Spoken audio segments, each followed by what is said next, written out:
Bradley Ennis on the project leads a lot of the field work that Peter's probably going to tell you a little bit about. So with that, I'll turn it over to you, Peter. Great, thanks very much, Savannah. So today I'm just going to give a really brief overview of the Lone Cabbage Reef Oyster Reef Restoration Project, which has been going now for about maybe 10 or 12 years, depending upon when you start the clock.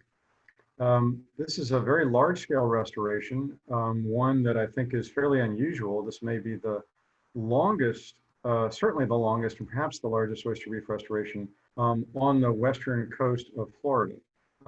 There may be more acreage in Apalachicola, but this is a pretty big project for this area in any case. Bill Pine and Leslie Sturmer and Mike Allen are all co-principal investigators on this project. And as Savannah just said, Brad is our new research coordinator for the project. So you'll be seeing him in boats around Cedar Key and Swanee a lot in the future. Okay, so a real brief background on what this is about. This was fomented and started because we had some information based on aerial photos and satellite work that suggested that we were having a very rapid loss of oyster reef area in the Big Bend. Over only 30 years or a little bit less, 88% loss of the offshore reefs was the number that really caught us. And on the ground, you can see on the left, the same reef on the right, October 1995, December 2010, these things are turning into sandbars. And so it's a really dramatic decline. It's like going from healthy oyster reefs to no oysters, literally. So this really begged the question of why. You can see in this series that I'm about to show you of the Lone Cabbage Reef, this is 1982, a long string of reefs at the mouth of East Pass in the Swanee River. By 1995, you can see it's beginning to break up. These are at approximately the same tide level. And then by 2010, about half the reef is literally not coming out of the water on low tide. It's been washed away for the most part. So this is really dramatic and a really very rapid thing going on in our coastal zone. To make a long story and a lot of science short, the leading hypothesis for why these things are declining is because they're having episodes of increased salinity, like months at a time of high salinity. Eastern oysters can live in high salinity, but in high salinity, they get much more in the way of disease and a lot of predation. If you have enough of that years in a row, you can end up killing off most of the reef. And once you get a loss of a certain amount of that shell, there's nothing for young oysters to grab onto. You can't go back once you've gone to the sandbar. So that really is the point at which human intervention becomes necessary, because it may come back in 200 or 300 years, but we don't have that long. This is the problem. So why is the salinity increasing? Mostly because we're having less freshwater discharge. That's because we're using more of the freshwater that's coming out of rivers like the Swanee. So it takes less of a rainfall drought to make for really reduced freshwater discharge and therefore high salinity in the coastal zone. In addition to this issue, we also have this problem of well, not really a problem, but these oyster reefs serve as dams. They hold back fresh water in the coastal zone. And so that's what creates an estuary. That's what makes it productive. That's what makes the fishing good. And that's what makes it great for oysters. As you take away those dams, as they become leakier, you're losing more of the fresh water that you have. So we're losing more of the fresh water we have, and we're getting less fresh water. Both of these are feeding back on themselves. So this is pretty depressing. One thing that's actually really optimistic is that we can grow more oysters. The block on the left in this picture is 3 months of oyster growth. That's a frightening amount of oyster growth in a very short time on a sandbar in Swanee Sound. The difference between the sandbar and this block, the block was good substrate for young oysters. So that suggests that if you add stone or rock or crushed concrete, you may very well be able to get that reef back. The trick is making that rock durable. That is, it won't wash away. You have to add big lime rock boulders. If you do, you can get a pretty huge increase in oysters in a very short time. This is because there's a lot of young oysters floating around in the water. Places like the Chesapeake, they don't have that. Every new oyster has to be raised in a hatchery. And Apalachicola is slowly going that way. The difference between basically the shell hash and sandbar that you see in the upper left and that almost complete coverage of oysters in the lower right is about 18 months. So that suggests that if you have substrate, you can change this. That pilot study allowed us to go after some much bigger money that would restore the whole reef at a time, not just little bits like we did in the pilot study.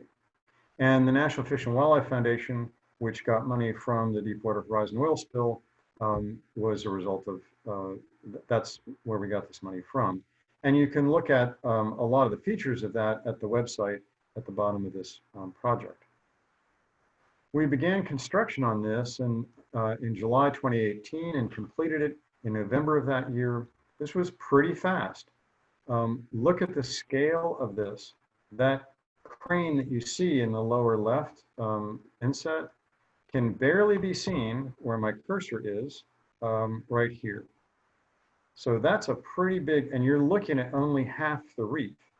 So during the time that we did construction, we put out these big rocks on the footprint of the old reef. We then also scattered oyster shell, which is what these guys are doing with this bird dog boat, and scattered oyster shell to provide fine scale habitat for oysters. So that was a great success. It came in under budget and on time, which was a testament to the local people who bid on this and got the contracts. So now we're in a phase of actually monitoring what this oyster reef actually does. We predict that it's going to have rapid repopulation of oysters and reef fauna following die-offs, and that's because the rocks stick around. And I'll show you a little bit about that. We also suspect that oyster populations will be more resilient to the droughts and low flow because it will be better at keeping saltwater in the sound. We also suggest that there will be decreased salinities in Swanee Sound and in the marshes and the landward side, and that should have positive effects on pretty much everything that lives in an estuary, which is mostly intermediate salinities. So that's what we predict. So what are we getting? One of the other predictions is that the reef will increase the elevation of the reef by construction, and yes, we indeed did that. Not a surprise, if you add rocks, the elevation comes up. But the next question becomes, is the reef actually becoming buried? It looks like it may be attracting a lot of sediment. Is that because rocks are sinking or because we're getting more sediment on the reef? Are the oysters making the reef grow up in elevation over time? That's another really big question.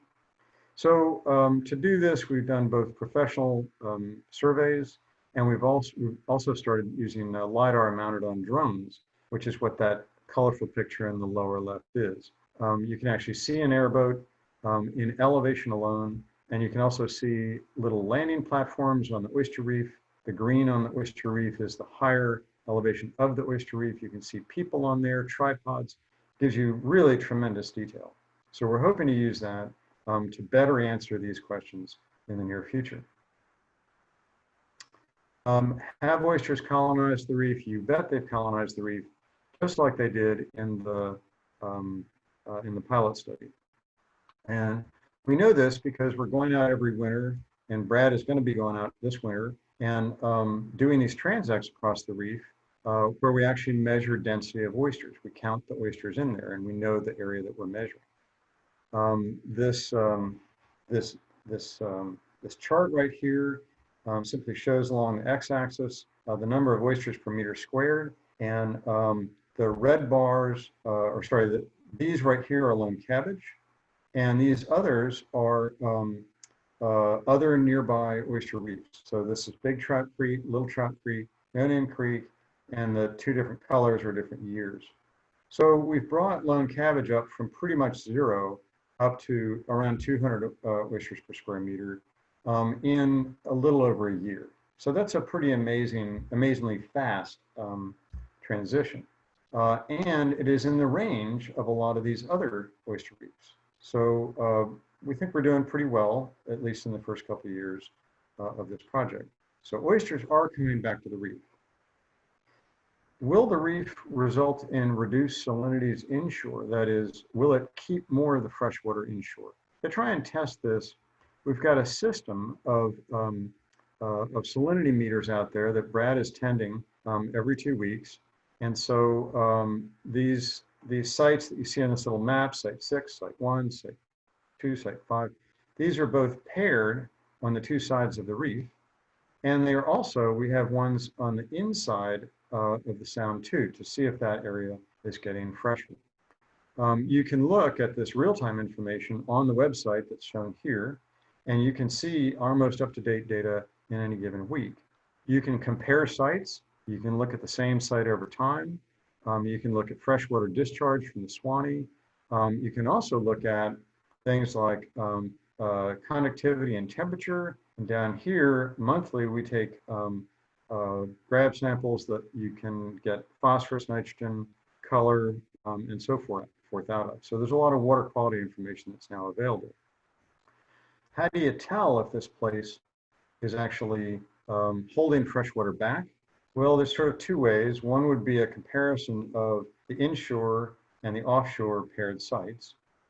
Another one is that in order to see that, you'd actually have to be able to know how much fresh water the river is putting in.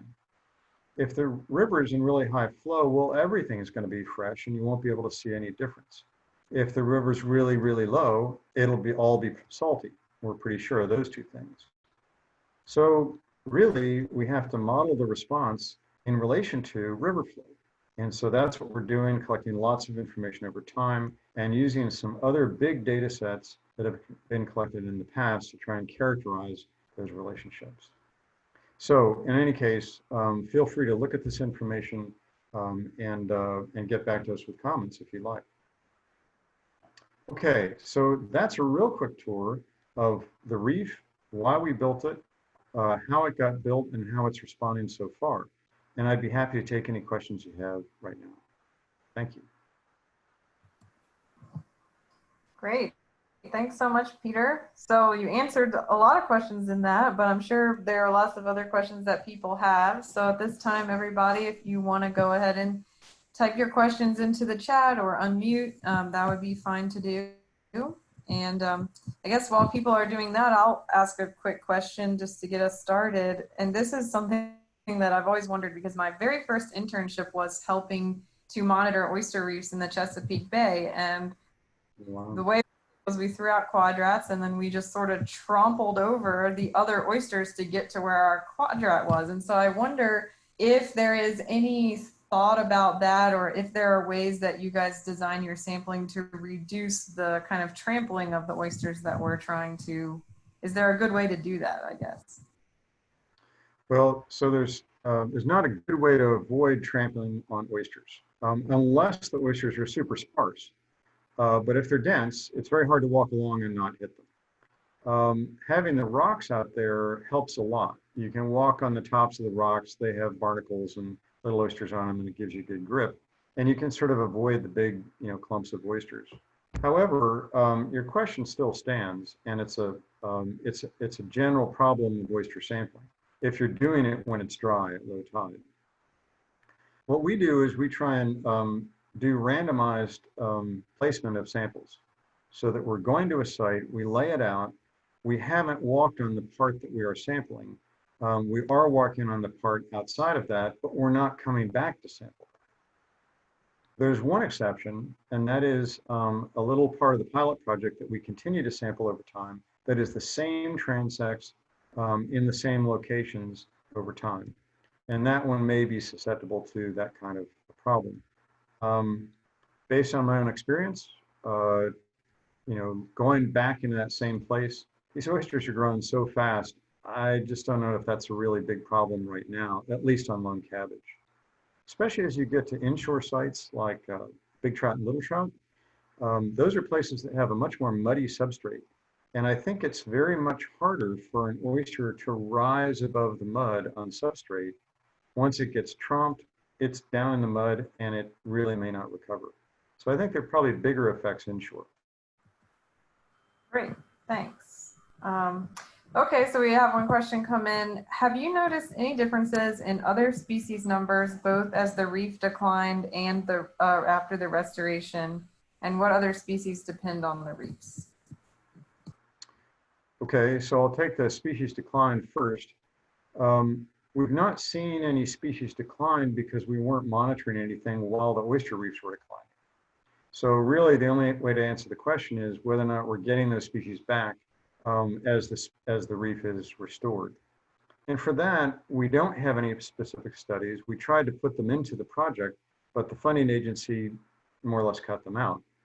I know that Fish and Wildlife Commission, in conjunction with NCBS, has been doing some fish sampling on the reef, but I don't think we have a lot of answers from that right just yet. One species that I think is maybe responding pretty quickly is blue crabs. In the pilot project, we actually measured the densities of blue crabs in areas where we had new oysters and in areas that were just like the sandbar. And we were getting something like a 7 or 8 times increase in blue crabs in the areas that had these oysters. There's always a question about whether or not those, where are those crabs coming from? Are you creating new crabs, or are you simply providing refuge to crabs that are already there? That I can't answer, but I know we're creating a lot of really good habitat for it.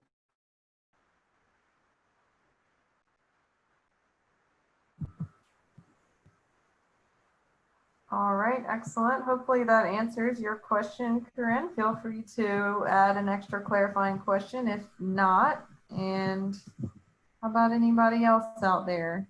There we go. Are you implementing the same technique in Apalachicola Bay, and how long do you think it will take for that area to reopen? Okay, well, really good question. I don't know a lot about Apalachicola. I'm not working there, and so much of what I hear is hearsay. Apalachicola, of course, is a pretty different system. A lot higher nutrients, a lot more influence of the river, a much bigger area, and a much more heavily fished area.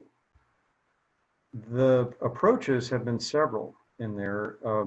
Some of them really have to do with providing more shell substrate, which is really an age-old technique for trying to get more oysters to grow. The problem is that a lot of that either hasn't been monitored very well, or it hasn't been carried out very well. In other words, a lot of the oyster shell placement was done by fishermen who weren't given really strict guidelines about where to place it and so forth. So I'm afraid I can't tell you a lot about what's going on there. I know there's a lot of money directed at it right now, and hopefully a lot of good effects are going to come out of that.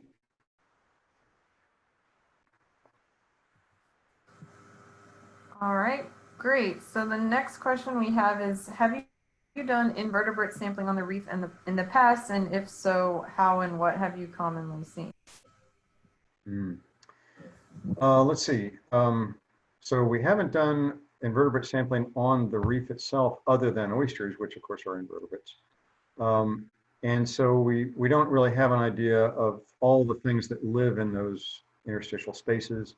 We have done some invertebrate sampling in in Swanee Sound, in the area landward of the reef. And that was meant to be a long-term sampling idea because many of the invertebrates that live in mud and sand are very salinity specific. So they might actually be markers for changes in salinity.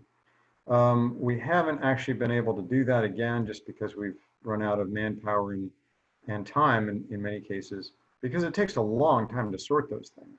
So that's the short answer. The longer answer is I have a student who's been looking at invertebrates on oyster reefs around Cedar Key, and has been looking into the role of all those little interstitial spaces created by oysters and what's actually in them.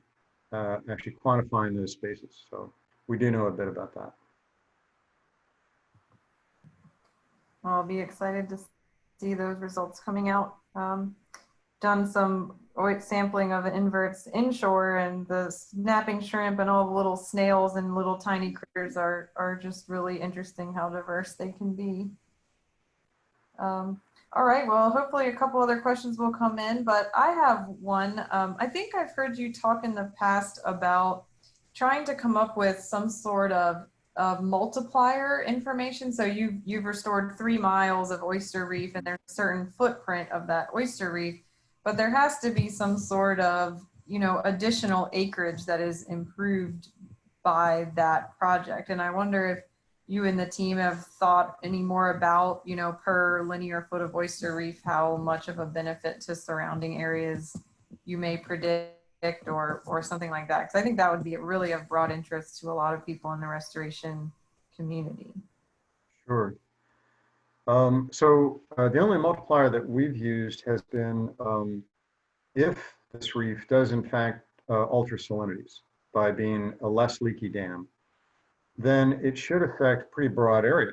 And hydrologically, a conservative estimate is that it would affect about 670. The number is 670 to 1. So 670 acres of salt marsh and salt marsh creek would be affected for every acre of oyster reef restored. Now that's there's a lot of assumptions in that. And of course, we've never really tested that because we're still in the process of figuring out if there's actually a salinity effect at all. But if you're going to do oyster reef restoration, you should be picking places like this that might have a multiple effect. So this one was picked in part because it does function like a dam, and it does have this probable hydrological effect. And so picking this over a lot of other potential oyster reefs in the area, that's pretty much why we did it.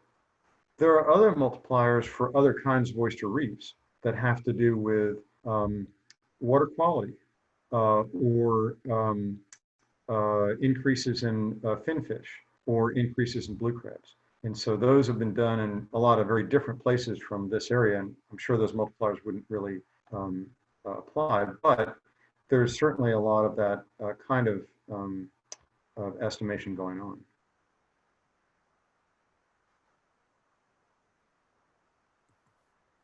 Okay, great, thanks. We have about 5 minutes left with our current panel. So if anybody's interested to know about what the field work is like, or, you know, what it was like to build a 3-mile oyster reef, now's your chance.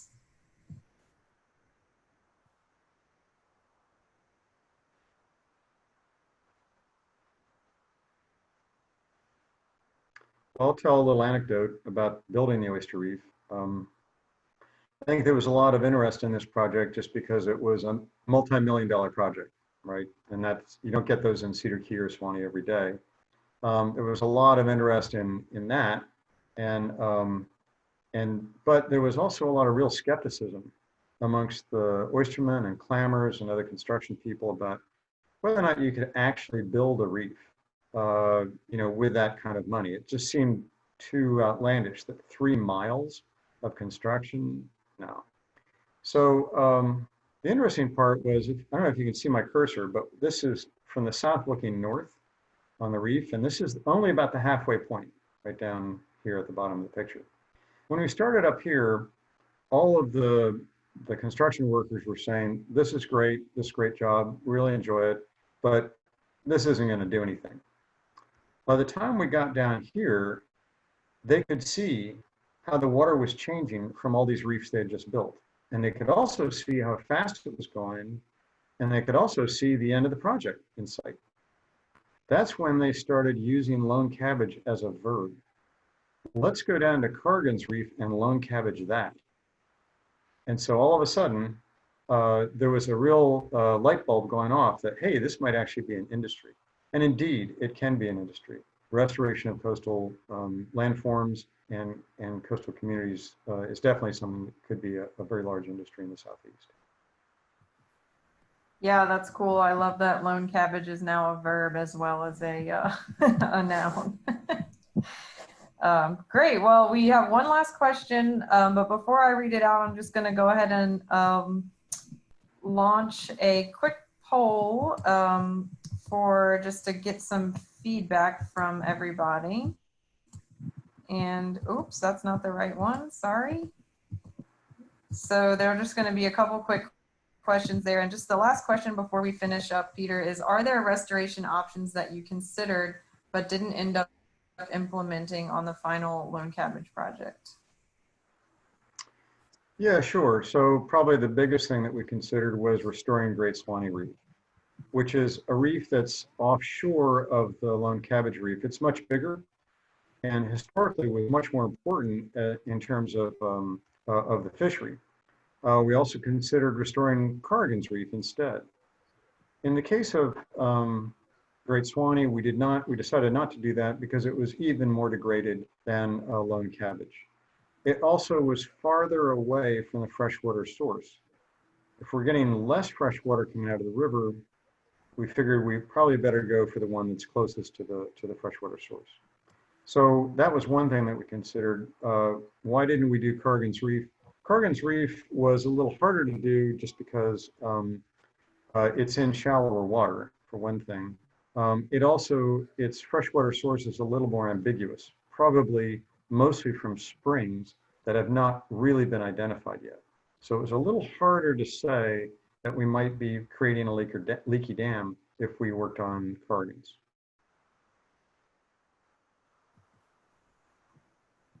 All right, great. Well, I'm sure there are a lot of people that have their eye on that for the future. All right, well, thank you everybody so much for joining us today. And thank you so much again, Peter and Brad, for being with us. And I just want to make one last announcement. If you want to hop over to our next session, our director is going to be talking through some of the improvements to the biological station that have happened in the last year. And I have put that link in the chat for your convenience. So thanks everybody for joining us today. And thank you, Peter. Sure. Bye-bye. Bye.